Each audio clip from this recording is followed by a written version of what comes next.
Samantala, mapila namang magnasa maging runway fashion models, pinida. Oning report.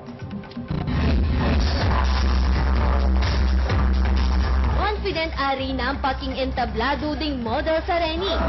We're going to jump into the second. Sulod ding mga ragula headdress, kareng babayi, at kapa naman kareng lalaki, king karelang high fashion competition.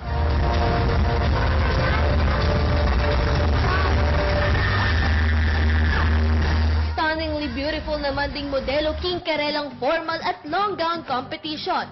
Deneding mapilan mo kareng eksenang merapat, king metong a fashion show, king metong a mall, king syudad San Fernando. The Splendid Runway Season 5, here at Pampanga.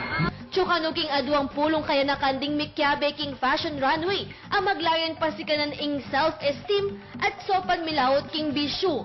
Yung mga bad things na di dapat gawin, maiiwasan nila para maging isa silang tunay na at magandang model. Kaya Becaretiri, Amery Diaz at Jonathan Pusong, amilupang first-timer king runway modeling. Pampa-improve po din po ng confidence at saka para po ma-enhance po yung mga gusto namin na ma-prove yung confidence na po. Para po maalis yung hiya ako sa lahat ng mga tao, maraming tao.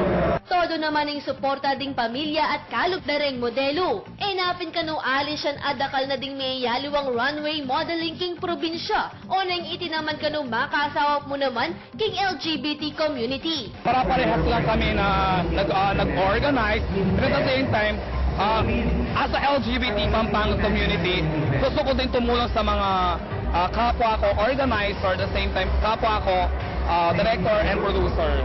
Minyambot naman sash at corona ding mengi babo king ligligan. Pulin Manalo, ABS-CBN News.